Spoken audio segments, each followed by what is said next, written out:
Hello guys, आज मैं आप लोग के लिए हिंदी का हिंदी सब्जेक्ट लेकर आई हूँ, जिसमें मैं आपको आज एक पत्र लिखना सिखाऊंगी और कुछ मुहावरे का अर्थ और उसके वाक्य में प्रयोग करके भी दिखाऊंगी। ठीक है, क्योंकि आप सभी लोग जानते हैं कि पत्र लेखन उसमें आएगा ही आएगा, जो कि 5 नंबर के होंगे। ठीक है, तो आज जो पत्र होंगे ना, आज जो मैं पत्र लिखवाने जा रही हूँ वो है आपको आपके मोहल्ले की सड़कों की स्थिति बहुत ख़राब है। इस विषय को संबोधित करते हुए दैनिक जागरण पटना के संपादक के पास एक पत्र लिखें। ठीक है, तो जैसा कि मैंने आपको बता ही दिया है कि मैं सिविल कोर्ट मेंस के लिए ये बैच चला रही हूँ, जो कि ये बहुत ज़्यादा ही आपको उपयोगी साबित होगी। तो मैंने क्वेश्चन आपको बता दिया है कि एक मतलब संपादक के पास एक लेटर लिखना है। संपादक का नाम है दैनिक जागरण पटना के पास। ये मोहल्ले की सड़कों की स्थिति बहुत ख़राब है इस विषय में। तो देखिए कैसे कैसे लिखना है। देखिए, ऐसा नहीं है कि कंप्यूटर पे यूट्यूब पे बहुत सारे फॉर्मेट आ रहे हैं, लेकिन सारे के सारे सही ही हैं। अगर आप किसी भी फॉर्मेट को फॉलो करते हैं तो भी आपको उतने ही मार्क्स मिलेंगे। तो चलिए आज मैं शुरू करती हूँ। हाँ गाइज, आपको लगता होगा कि मैं पहले से लिख कर लाती हूँ। मैं पहले से इसलिए लिख कर लाती हूँ क्योंकि मैं चाहती हूँ जितना कम समय हो, क्योंकि अगर मैं यहाँ लिखने लग जाऊँगी ना तो फिर सबके तरह आधे घंटे का वीडियो बनेंगे, 1 घंटे का वीडियो बनेंगे, और मैं वैसा नहीं चाहती। इसलिए मैं पहले से ही लिख कर लाती हूँ ताकि यहाँ पर टाइम कम लगे। तो चलिए शुरू करते हैं। सबसे पहले मेरे पास तो ये प्लेन कॉपी है, वहाँ पर रूलर आएंगे, लेकिन फिर भी इधर में जगह नहीं छोड़ा रहेगा, तो आपको ना इधर 1.5 इंच छोड़ना है, या तो 1/4 भी छोड़ सकते हैं, लेकिन मैंने इसमें मतलब लगभग 1.5 इंच छोड़ा ही है, ज़्यादा ही है। लेकिन हाँ, एक फॉर्मेट में होना चाहिए। देखिए मैंने जैसे इस पेज को मोड़ लिया है ऐसे, और उसके बाद मैंने ये कर रखा है। तो अब देखिए मैंने क्या लिखा है कि पहले जो भेज रहा है उसका एड्रेस लिखी हूँ। जैसे कि अगर मैं भेज रही हूँ तो अपना एड्रेस भी लिख रही हूँ।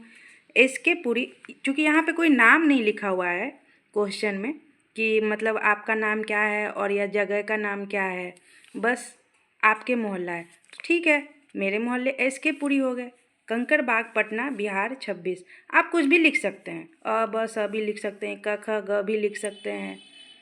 ठीक है, फिर उसके बाद मैंने दिनांक लिखा है। दिनांक में जैसे जिस दिन आप वहाँ पेपर देने जाएंगे उस दिन का दे सकते हैं, उसके पहले का दे सकते हैं, लेकिन उसके बाद का नहीं दे सकते हैं। और ये दिनांक ना 1 लाइन छोड़कर ही लिखना है।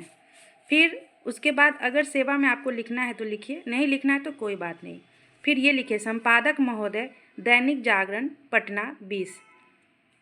ठीक है, ये लिखना है दैनिक जागरण, संपादक महोदय दैनिक जागरण, क्योंकि क्वेश्चन में लिखा हुआ है दैनिक जागरण। ठीक है, इसके बाद विषय लिखे, विषय जितना छोटा हो सके लिखे। ठीक है, तो मैंने क्या लिखा है, मोहल्ले की सड़कों की स्थिति खराब होने के विषय में।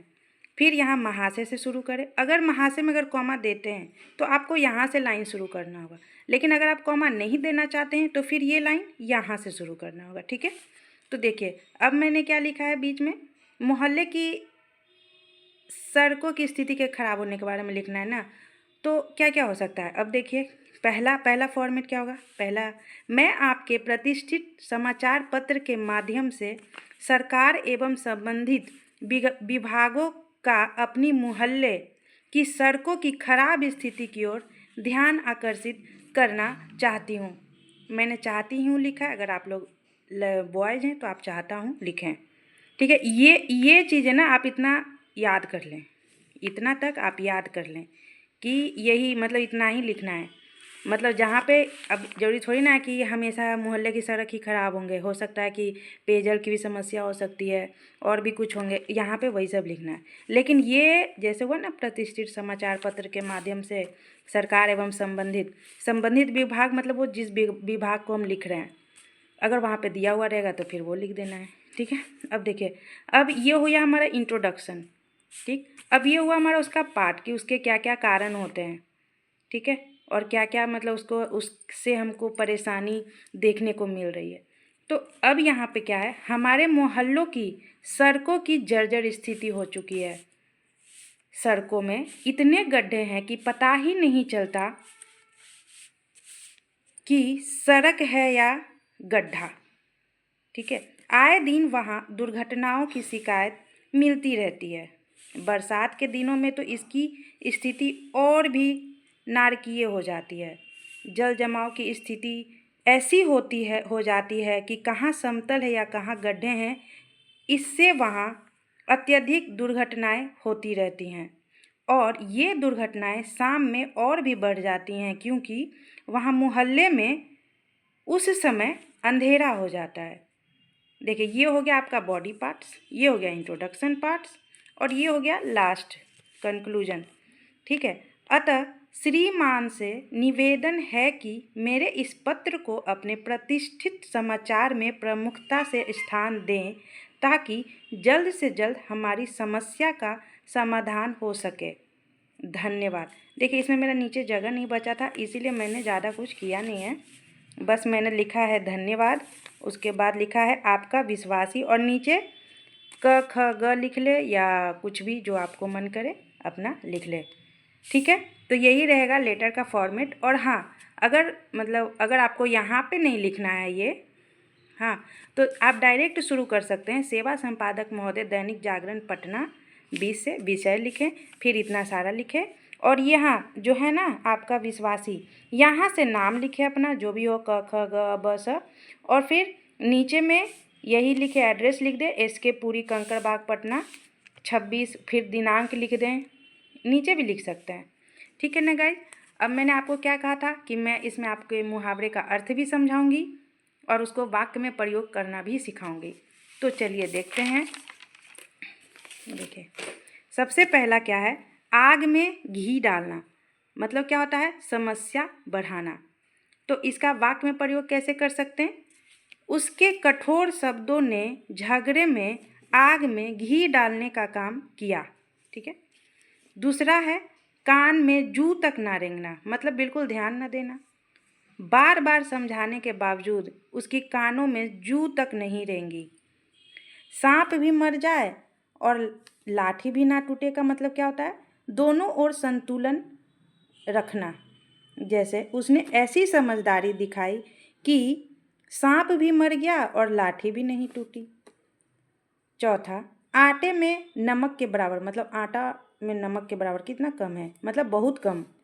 उसकी आय इस खर्चे के सामने आटे में नमक के बराबर है। दूध का दूध, पानी का पानी, मतलब क्या है, सच्चाई उजागर करना, सच्चाई उजागर करना। अदालत ने सबूतों के आधार पर दूध का दूध और पानी का पानी कर दिया। आसमान सिर पर उठाना, मतलब अत्यधिक हंगामा करना। तो इसका क्या हो गया, सॉरी ये यहाँ पर ना ये आधा च दिया।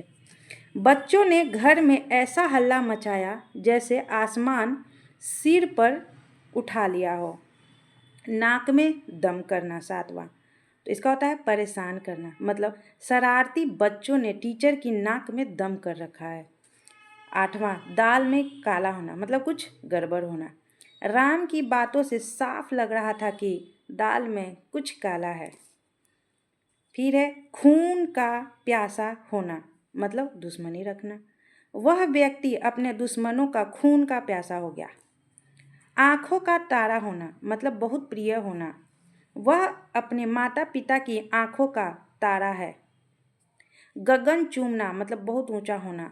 आजकल पेट्रोल का दाम गगन चूम रहे हैं। हाथ पर हाथ धरे रहना, मतलब बेकार बैठे रहना।